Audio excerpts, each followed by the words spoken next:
하나님의 말씀 구약성경 잠언 27장 11절입니다.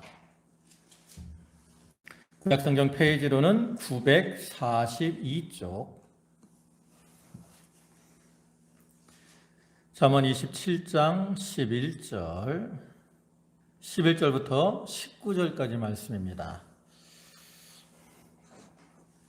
한 절씩 교독합니다. 내 아들아, 지혜를 얻고 내 마음을 기쁘게 하라. 그리하면 나를 비방하는 자에게 내가 대답할 수 있으리라. 슬기로운 자는 재앙을 보면 숨어 피하여도 어리석은 자들은 나아가다가 해를 당하느니라. 타인을 위하여 중보 선자의 옷을 취하라. 외인들을 위하여 보증 선자는 그의 몸을 볼모 잡을지니라.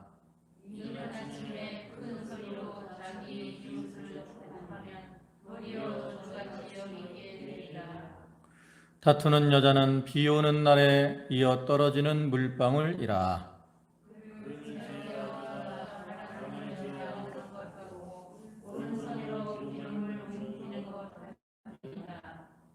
철이 철을 날카롭게 하는 것 같이 사람이 그의 친구의 얼굴을 빛나게 하느니라.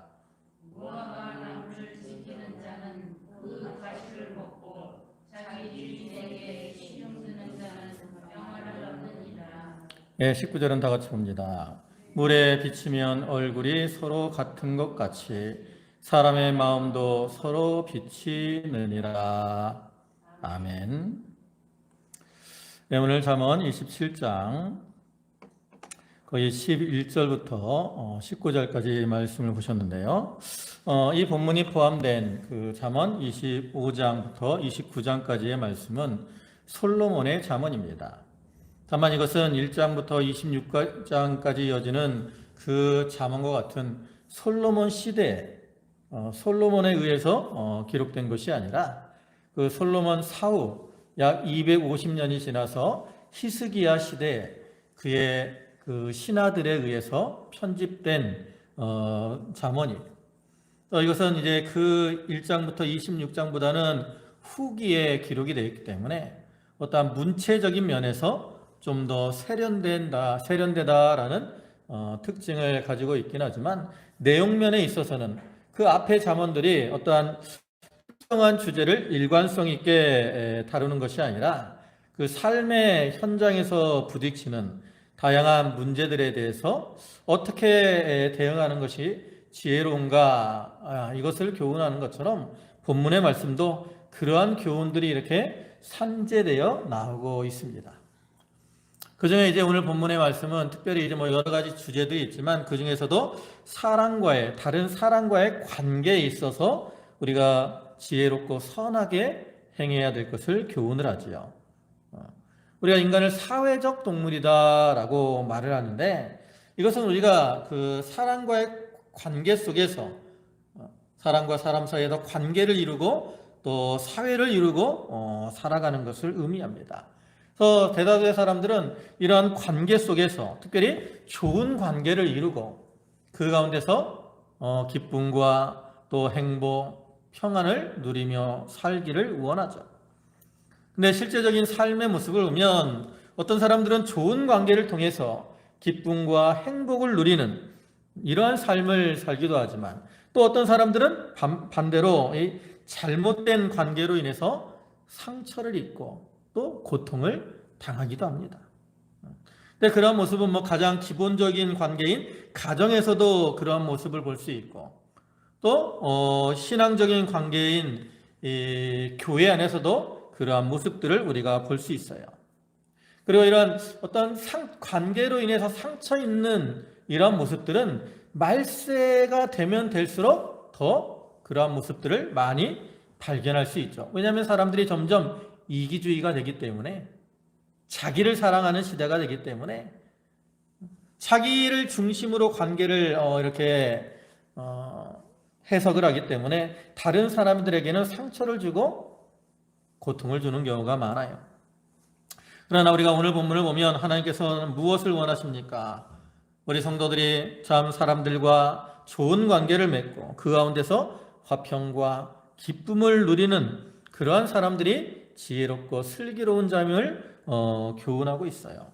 그러니까 이걸 볼 때 하나님께서는 우리 이 인간들이, 특별히 우리 성도들이 좋은 관계를 맺고 그를 통해서 복된 삶을 누리기를 원하신다라는 걸 알 수 있죠. 그래서 하나님은 천지 만물을 창조하신 이후에도 제일 먼저 하나님이 사람들에게 하신 그 일이 뭐예요? 아담에게 하와를 만들어 주심으로 그 인간 가정이라는 이 관계를 맺게 하신 거거든요.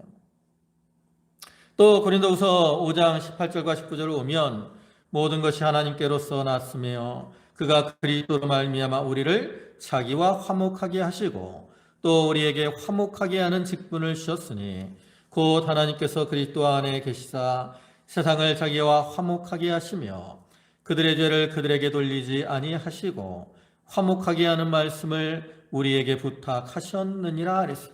여기 보면 화목하게 하는 직분을 우리에게 주셨다 그랬고요. 또 화목하게 하는 말씀을 우리에게 주셨다라고 말씀하잖아요. 그러니까 이것은 하나님께서 우리가 이 세상 삶 속에서 좋은 관계를 통해서 화목을 이루기를 원하신다라는 것을 우리가 알 수 있어요. 그래서 우리는 이러한 하나님의 뜻을 따라서 이 세상에서 지혜롭게 행함으로 화평을 이루고 화목하게 하는 일을 잘 감당함으로 그 안에서 기쁨과 평안을 누리며 사는 그러한 자들이 다 되도록 해야 되겠습니다. 이제 본문을 보시면 11절에 내 아들아 지혜를 얻고 내 마음을 기쁘게 하라.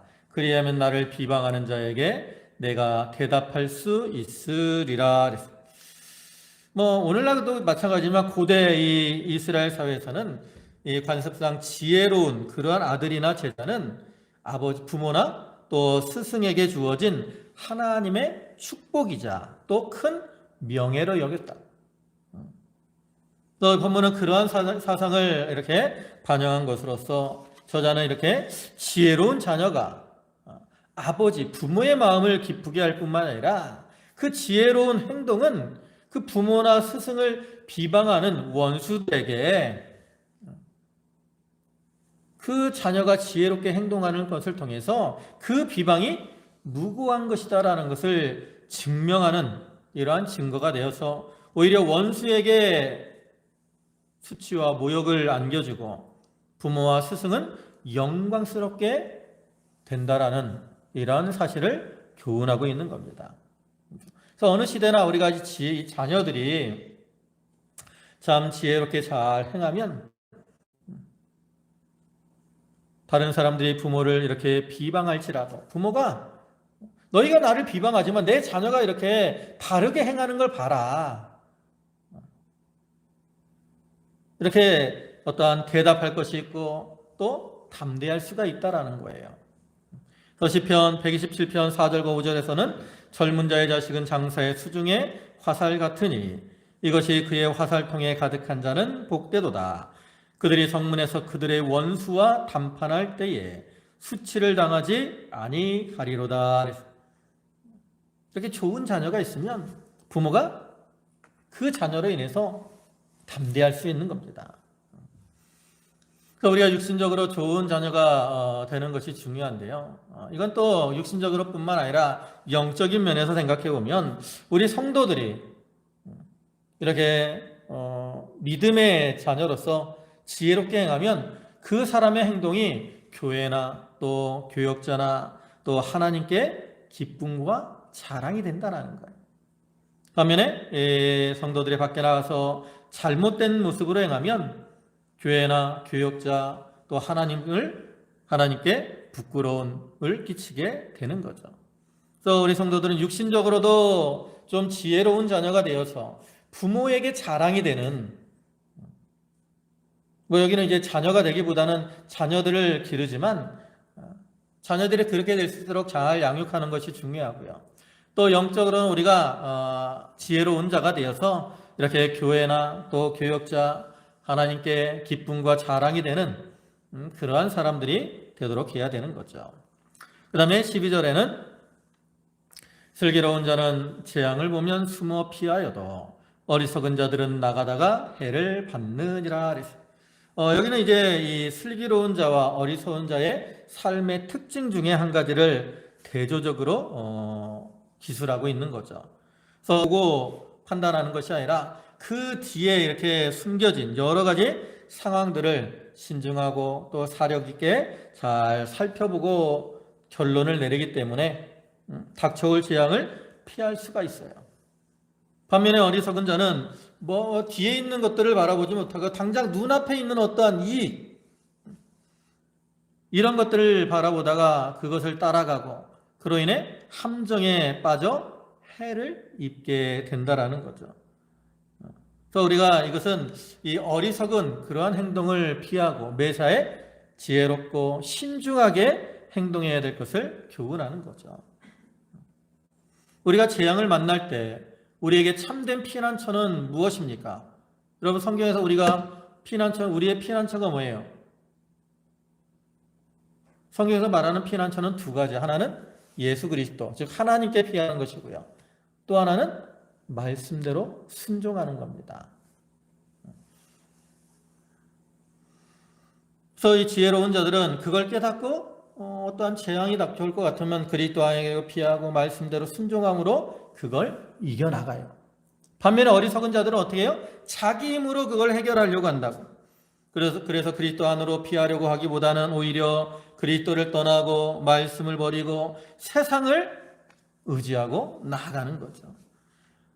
그러나 이렇게 세상을 의지하고 나가는 자는 하나님이 도우시지 않기 때문에 해를 당할 수밖에 없는 겁니다.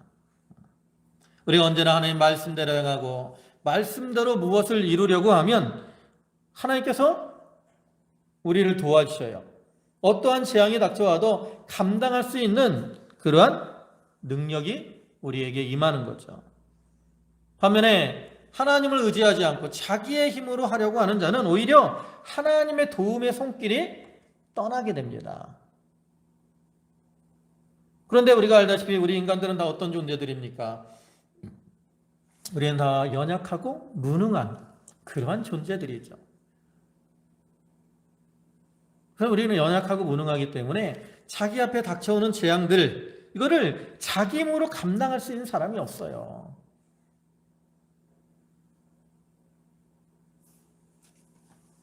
그렇기 때문에 자기 힘으로 하려고 하면 실패할 수밖에 없다는 거죠. 그래서 우리는 어떻게 해야 되겠습니까? 우리도 슬기로운 자가 되어서 자기의 힘으로 재앙을 이기려고 하지 말고 하나님을 믿는 믿음 안에서 하나님을 의뢰하고 또 하나님의 말씀을 붙들고 행함으로 그 만능의 하나님의 도우심을 입어서 그러한 재앙을 이겨나가는 그러한 성도들이 되어야 되는 겁니다. 그 다음에 13절에 타인을 위하여 보증선자의 옷을 취하라. 외인들을 위하여 보증선자는 그의 몸을 볼모 잡을지니라. 여기 보증에 대한 이러한 교훈이죠. 이거는 이제 20장 16절과 동일한 교훈인데 경솔하게 남의 보증을 서는 것이 어리석은 행동이다. 이렇게 교훈하는 거예요. 근데 이것은 단순히 보증에 대한 그러한 일만이 아니라 우리가 다른 사람과의 어떤 관계에 있어서도 경솔하게 행동하지 말고 좀 신중한 태도를 취해야 된다라는 거죠. 신중할 때 낭패와 수치를 당하지 않을 수 있다라는 거예요. 사실 우리가 아까도 얘기했지만 우리는 사회적 동물이기 때문에 어떤 사람과의 관계를 맺으며 살아갑니다. 그래서 친한 사람들이 이렇게 보증을 부탁하면 안 서주면 그 사람에게 어떤 관계가 깨어질까 해서 보증을 서주는 그러한 일들이 많았어요. 요즘은 뭐 보증보험이라는 게 있기 때문에 옛날보단 그러한 일들이 적지만 옛날에 뭐 직장 들어가려고 해도 보증 서줘야 되고 그럼 뭐 부모가 서주거나 아니면 뭐 친척에게 부탁하거나 막 그랬잖아요. 근데 문제는 뭐예요? 이 보증을 서줬을 때 뭐 일이 잘 되면 전혀 문제가 없어요. 근데 사람의 일이라는 게 누구도 모르기 때문에 잘못되는 경우가 많다라는 거죠. 그러면 보증을 서주면 그 보증 선 사람이 그 문제가 생겼을 때 그에 대한 처리를 해줘야 돼요. 처리. 그래서 보증 잘못 써줬다가 오히려 자기 집안이 패가망신하는 그러한 경우들도 있었어요. 그 모습을 여기서 뭐라 그래요? 보증선자는 그 옷을 빼앗으며 또 보증선자는 그의 몸을 볼모로 잡히게 된다. 이렇게 말하고 있잖아요. 그래서 성경의 원리는 이렇게 보증을 서지 말라는 것이 원리인데 어떻게 인간적으로 보면 좀 무정해 보이잖아요. 그죠? 아니 어떻게 좀 그렇게 무정하게 딱 끊을 수가 있을까? 근데 이제 기본적인 원리는 뭐냐면 아예 뭐 보증을 못한다라고 딱 끊으라는 그러한 의미가 아니라 내가 그 사람에게 보증을 서줬어도 감당할 만한 그 사람이 뭐 잘못을 해서 내가 물러줘야 된다. 만약에 1,000만 원을 보증을 했어요. 그럼 내가 보증을 손에 가서 1,000만 원을 갚아주면 갚아줄 만한 실력이 돼. 뭐 저 사람 잘못돼서 내가 1,000만 원을 갚아줘야 된다. 그러면 갚아줄 마음도 있고 갚아줄 실력도 되면 뭐 보증을 서줄 수도 있어요.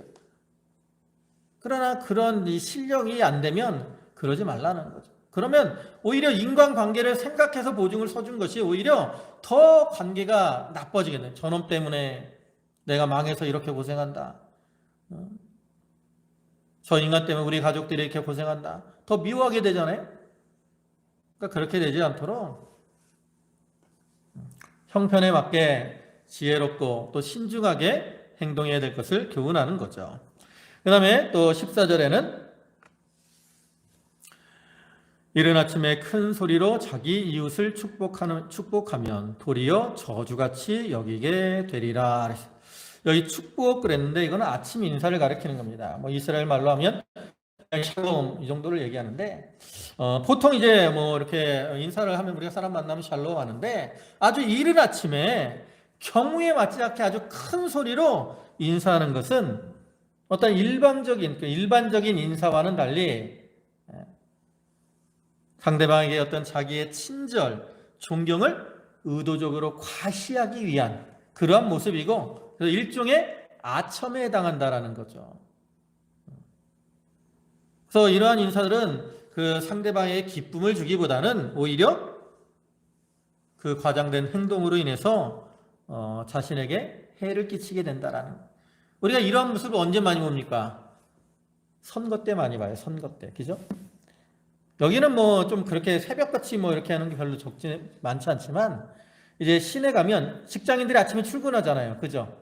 그럼 아침에 출근할 때 뭐 지하철역 이런 데 서가지고 뭐 소리 지르면서 뭐 몇 번 누구 인사하고 근데 그게 별로 좋지 않아요.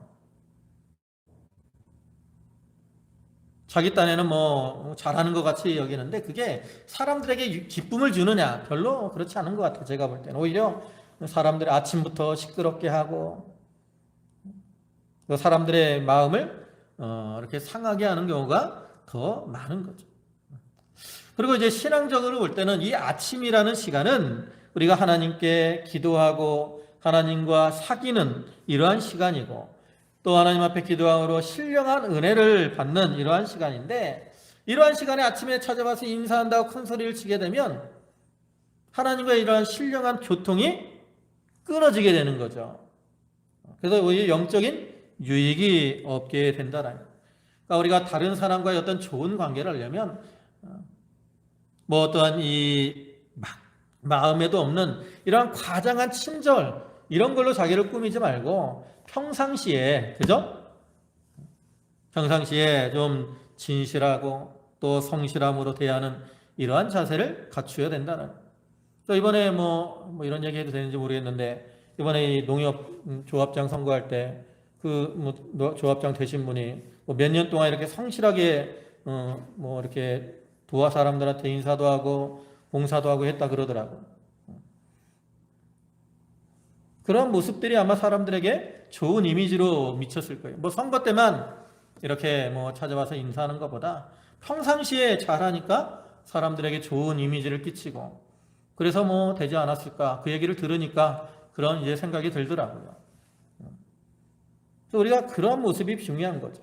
한때만 자기가 필요할 때만 이렇게 하지 말고 평상시에 이렇게 행하는 것이 다른 사람들에게도 인정을 받게 되는. 또 이 축복이라는 것은 때와 장소에 맞춰서 해야 되고요. 또 한 가지 이것의 의미는 뭐냐면 우리가 축복을 이렇게 받을 만한 이러한 사람들에게 축복을 해야 될 것을 또한 의미하기도 합니다. 그 축복을 받을 만한 그러한 자격이 없는 사람에게 축복을 해주면 그것이 오히려 그 사람이 그것을 저주로 여김으로 서로에게 유익이 없다라는 그러한 의미로도 우리가 볼 수 있어요. 그 다음에 15절에 다투는 여자는 비 오는 날에 이어 떨어지는 물방울이라 그를 제어하기가 바람을 제어하는 것 같고 오른손으로 기름을 움키는 것 같으니라. 여기 다투는 여자, 옛날 다른 개역 성경에서는 다투는 부녀라고 말을 했어요. 그래서 이제 남편에게 순종하지 않고 남편에게 대항하고 다툼을 일으키는 그러한 아내를 가리키는데, 이거는 아내만을 의미하는 게 아내든 남편이든 자기 주장만을 함으로 이 다툼과 분쟁을 일으키는 이러한 사람을 가리키죠. 그리고 그러한 사람은 이어 떨어지는 물방울이라 그랬는데, 이거는 물을 퍼붓는 것과 같이 계속 쏟아지는 폭우라는 뜻이에요. 그러니까 이제 팔레스타인은 지붕이 우리 이제 옛날 사택처럼 평평합니다. 근데 이렇게 이제 평평한 지붕들은 만약에 집이 허술하게 지어지게 되면 방수가 잘 안 돼요. 그래가지고 옥상에 빗물이 고여 있다가 비가 그쳐도 어떻게 돼요? 집 안으로 물이 새어 들어오게 되죠. 그러니까 새어 들어오면 사람들이 집 안에 있는 것보다 밖으로 나가게 되는 거예요. 그와 같이 이렇게 다툼을 좋아하는 사람이 집 안에 있으면 그 집 안에 있는 사람들이 괴로움을 당하게 된다라는 거예요.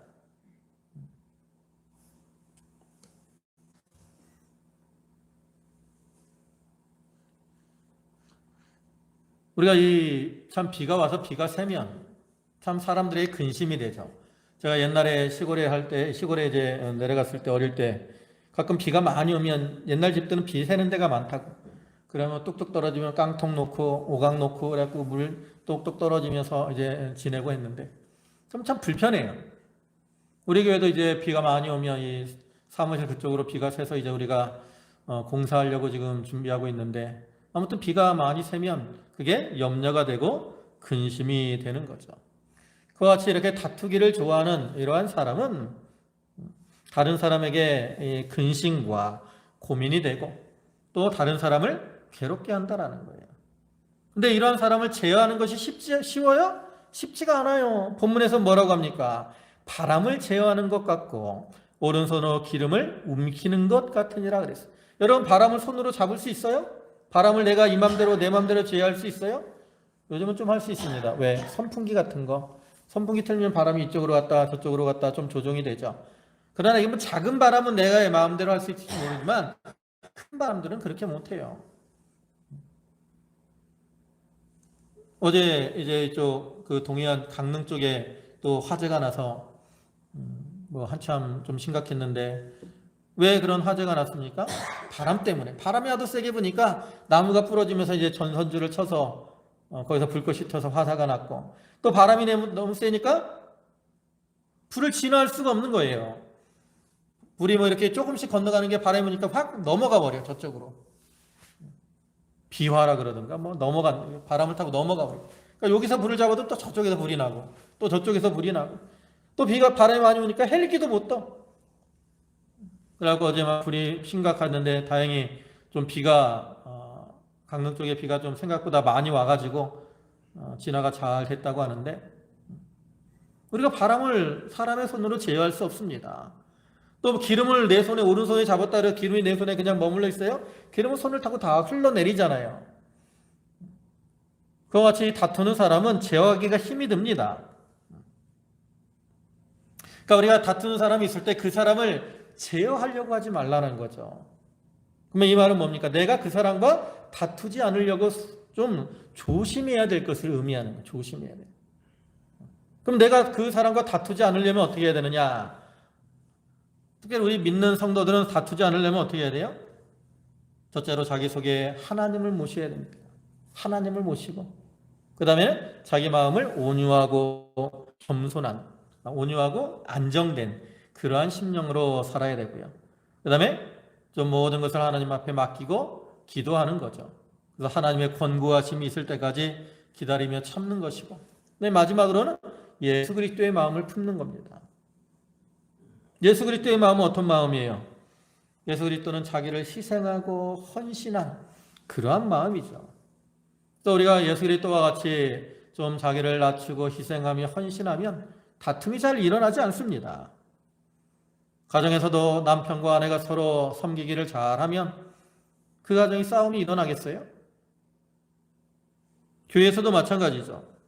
사회에서도 마찬가지고, 교회에서도 교역자와 성도, 또 성도와 성도가 서로 이렇게 섬기기를 잘하면 그 교회는 다툼이 일어나지 않고 오히려 은혜가 충만한 이러한 교회가 될 수 있습니다. 우리는 하나님의 은혜를 입은 자들로서 이렇게 예수 그리스도를 본받아서 좀 자기가 희생하고 또 헌신하고 섬기기를 잘함으로 가정도 좀 평안하고 교회도 좀 평안한 그러한 모습을 이루어야 되는 거죠. 그 다음에 17절에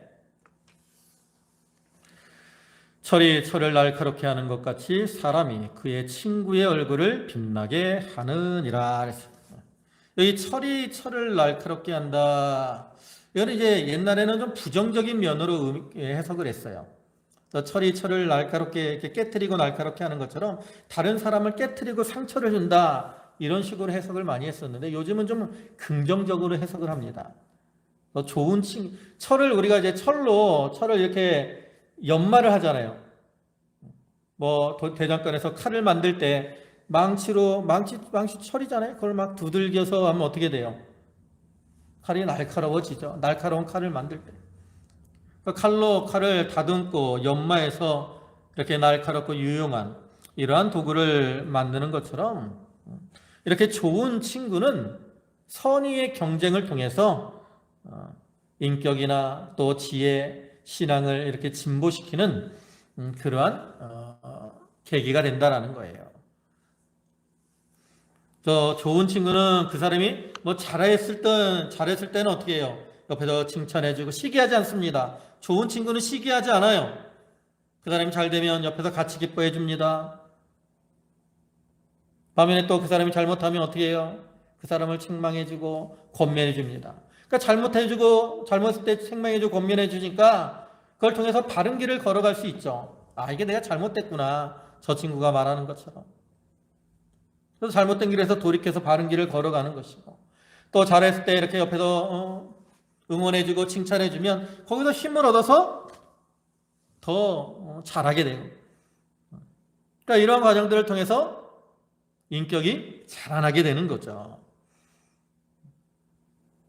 그래서 이 사람이 인격이 자라면 그걸 통해서 이제 서로가 어떻게 돼요? 그 얼굴이 빛나게 되는 거예요. 그래서 우리가 성경을 보면 모범적인 친구의 모습이 나오죠. 누구예요?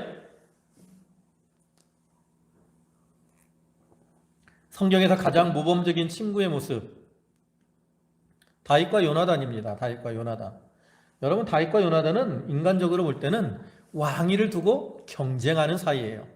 요나단은 사울의 아들이잖아요. 사울이 자기가 왕이 됐다가 이제 자기가 죽으면 누가 왕이 돼야 돼? 자기 아들이 왕이 돼야 돼. 그런데 하나님이 이제 그 사무엘을 통해서 다윗에게 기름을 붓잖아요. 그것뿐만 아니라 다윗이 이제 자기보다 인기가 높아진다고. 그러니까 이제 사울이 시기를 하는 거잖아요. 그러니까 어떤 의미에서 이 다윗과 요나단은 왕위를 두고 경쟁하는 그러한 사이입니다. 그럼에도 불구하고 그들은 그런 왕위로 인해서 서로 어떻게 해요? 싸우거나 다투지 않아요. 오히려 상대방을 사랑하고 존경하면서 이렇게 서로에게 도움을 주고 유익을 주는 그러한 좋은 관계를 이루어 나가죠. 그래서 우리들도 이 참 인간적인 삶 속에서 이러한 좋은 친구를 사귀는 게 중요합니다. 그리고 더 나아가서 우리가 신앙적인 면에서는 우리가 예수 그리스도를 우리의 좋은 친구로 삼아야 돼요.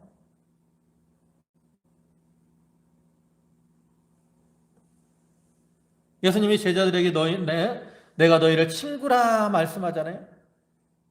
주님은 우리를 친구라고 하신다고. 주님은 우리의 친구가 되셔서 우리가 잘못하면 어떻게 하셔요? 책망하셔요. 야, 그러면 안 돼. 그렇게 해서 되겠니? 라고 책망하신다고. 여러분, 말씀에 이런 책망의 말씀은 다 주님이 친구와 같이 우리를 책망하시는 겁니다. 반면에 어떤 칭찬의 말은 주님이 좋은 친구로서 우리의 잘하는 것을 격려하시고 응원하는 그런 말씀이죠. 그래서 예수님은 우리의 좋은 친구가 되십니다. 우리를 위해서 심지어 생명까지 희생해 주시는 그러한 좋은 친구가 되십니다. 사람의 친구를 위해서 생명을 버리는 것보다 더 좋은 그러한 친구가 없다 그랬잖아요. 예수님은 우리의 선한 친구가 되셔서 우리를 위해서 자기의 생명까지 희생을 해 주셨어요. 그러면 우리도 예수님의 좋은 친구가 되어야 된다는 거죠. 그래서 주님이 주시는 충고를 어떻게 해야 돼요? 잘 받아들여야 돼요. 사실 우리는 주님 앞에 잘할 때가 많은 것 같아요? 잘못한 때가 많은 것 같아요? 여러분들은 자기가 삶 속에서 주님께 잘하는 것이 많은 것 같습니까? 잘못한 것이 많은 것 같습니까? 저 자신을 돌이켜 볼 때 잘할 때보다 잘못할 때가 더 많다고. 근데 이렇게 잘못할 때 말씀을 통해서 우리를 책망하신다니까요, 주님은. 주님 말씀을 통해서 우리를 책망하십니다.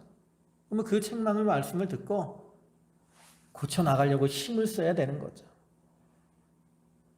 그러면 우리가 이제 그걸 통해서 자기를 잘 만들어 나가면 누구의 얼굴이 빛이 납니까? 바로 우리의 친구이신 주님의 얼굴이 빛이 나는 거죠.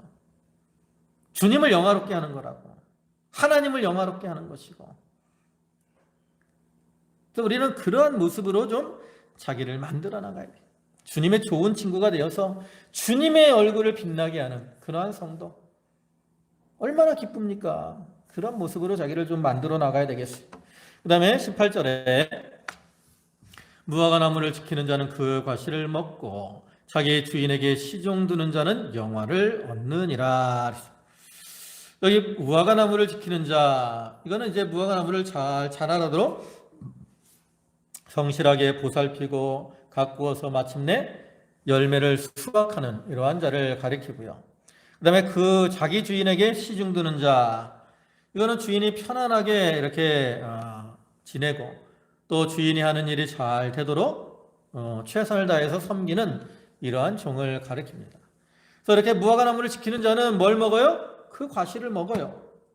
또 주인에게 시중을 잘 드는 자는 주인에게 인정을 받고 영화를 얻게 되는 거죠. 그러니까 이 말은 결국 무슨 의미냐? 우리가 근면하고 성실한 이러한 삶을 살게 되면 그에 합당한 열매를 거두게 된다라는 것이고요. 다시 말해서 하나님께서 우리에게 행함대로 보응해 주시는 이러한 면을 교훈하는 거죠. 성경을 보면 하나님은 심은 대로 거두게 하시는 분이다 라고 말씀을 합니다. 고린도후서 9장 6절의 말씀을 보면 이렇게 말씀을 하죠. 이것이 곧 적게 심은 자는 적게 거두고 많이 심은 자는 많이 거둔다 하는 말이로다. 원래 이 말씀은 이제 연보에 대한 그러한 교훈입니다. 그 고린도후서 9장이 연보에 대해서 교훈하고 있는 것이기 때문에 이 말씀은 이제 연보에 대한 이러한 교훈이긴 한데, 이거는 연보에 대한 것뿐만 아니라 우리 어떤 삶의 행위에 있어서도 자기의 행위에 따라 하나님이 보응해 주시는 것을 교훈하는 거죠. 우리가 섬기는 하나님을 공의의 하나님이다 라고 우리가 알잖아요. 하나님의 공의는 뭐예요? 선을 행한 자에게는 상으로, 악을 행한 자에게는 벌로. 이게 하나님의 공의입니다. 그래서 하나님의 그와 같이 행한 대로 보응하시는 그러한 하나님이시기 때문에 우리가 세상에서도 좀 성실하고 정직하게 행해야 돼요. 교회 다니는 사람들이 세상에 가서 맨날 남을 속이고 거짓말하고 그러면 안 됩니다. 그런 모습들은 다른 사람들에게 교회와 하나님을 욕보이는 거라고. 교회 다니는 사람들이 맨날 거짓말하고 이런 말 들으면 되겠습니까? 나 한 사람이 밖에 나가서 잘못하면 그것이 다른 사람들에게 하나님과 교회를 욕보이는 거예요. 그래서 우리는 자기가 있는 그 자리에, 세상에서 있는, 자기가 세상에 뭐 직장에 있든지 어디 있든지 그 자리에서 정직하고 진실하게 행해야 됩니다. 그리고 또 교회 안에서도 당연히 교회 안에서 진실하고 이렇게 정직하게 섬기고 헌신하는 그러한 삶을 살아야 된다는 거죠. 그러면 세상에서는 우리가 보응을 받지 못할지라도 하나님께서 반드시 우리에게 다 보응을 해주시는 거예요. 그 다음에 마지막으로 19절에 물에 비추이면 얼굴이 서로 같은 것 같이 사람의 마음도 서로 비치느니라 그랬어요. 우리가 이게 물이 맑은 물, 뭐 이렇게 세숫대에다 물을 딱 떠놓고 자기 얼굴을 보면 어때요? 거기 누구 얼굴이 보이죠? 다른 사람 얼굴이 보입니까? 내 얼굴이 보여요. 그 얼굴은 자기가 가지고 있는 얼굴 같아요? 같은 얼굴이라고. 그와 같이 우리가 다른 사람에게 이렇게 비춰서 자기를 발견할 수 있다는 거예요. 다시 말해서 상대방이 나에게 이렇게 악하게 행하면 내가 그 사람에게 악하게 행했을 가능성이 많다라는 거죠. 내가 그 사람에게 악하게 행하기 때문에 그 사람도 나에게 악하게 행하는 거예요. 반면에 내가 그 사람에게 선을 행하면 그 사람도 나에게 선을 행한다라는 거죠. 이게 바로 사람의 마음도 서로 비친다라는 거예요. 비친다. 그래서 우리가 다른 사람에 대해서 좀 이렇게 무심히 지나치지 말고 그 사람을 통해서 자기를 발견해 가지고 잘못된 것을 어떻게 나가야 돼요? 고쳐 나가야 됩니다. 그래서 그런 인간관계, 그래서 우리가 좋은 친구를 사귀면 그 사람을 통해서 자기를 바로 깨닫게 돼요. 그 다음에 또 한 가지 의미는 뭐냐면 우리가 자기를 통해 자기의 마음을 좀 잘 비추어 나가 봐야 될 것을 의미하는 겁니다. 다른 사람들은 내 마음을 몰라요. 근데 자기는 자기 속을 안다고. 그래서 자기를 잘 들여다보면 자기 속에 있는 잘못된 것들을 우리가 발견할 수 있어요. 그래서 그런 것들을 제거하고 자기를 바르게 만들어 나아가야 될 것을 이렇게 교훈하고 있는 거죠. 그래서 오늘 이렇게 이 본문의 말씀을 통해서 여러 가지 교훈하지만 그중에 특별히 인간관계에 있어서 우리가 지혜롭고 슬기롭게 행해야 될 것을 교훈하고 있습니다. 그래서 우리가 이러한 교훈을 잘 기억하고 이를 통해서 이제 가정이나 또 사회 그리고 교회 안에서 좋은 관계를 이루므로 서로에게 기쁨과 유익을 주고 무엇보다도 하나님께 영광을 돌려드리는 그러한 성도들이 다 되도록 해야 되겠습니다. 기도하시겠습니다. 자비와 사랑과 긍휼이 풍성하신 주님 감사합니다. 아버지 하나님, 허물과지로 멸망당에 마땅한 저희들이지만 그리스도의 보혈로 하나님 저희를 씻기시고 또 구원하셔서 하나님의 자녀 삼아주셨사오니 주여 감사를 드립니다. 저희가 이렇게 특별히 하나님의 은혜를 입어서 하나님의 자녀가 되었사오니 우리의 삶의 모습에서 그러한 하나님의 은혜와 사랑을 나타낼 수 있는 그러한 저희가 되게 하여 주시옵소서. 세상에서도 믿는 자로서 참 지혜롭고 또 정직하며 신실하고 거짓됨이 없이 행하게 하시고 또 하나님 앞에서도 하나님의 기뻐하시는 모습대로 행함으로 사람들에게도 칭찬받고 하나님도 기쁘게 하는 저희 모두가 되게 하여 주시옵소서. 아버지 하나님, 이렇게 이 세상적으로 여러 가지 어려움들이 많은 이러한 시기입니다. 저희가 이러한 어려움 때에 참 자기만을 위해서 살지 않고 다른 사람들을 돌아보며 또 위에 기도해 줄 수 있는 그러한 저희 모든 성도들 되게 하여 주시옵소서. 모든 말씀 예수님의 이름으로 기도 올리옵나이다. 아멘.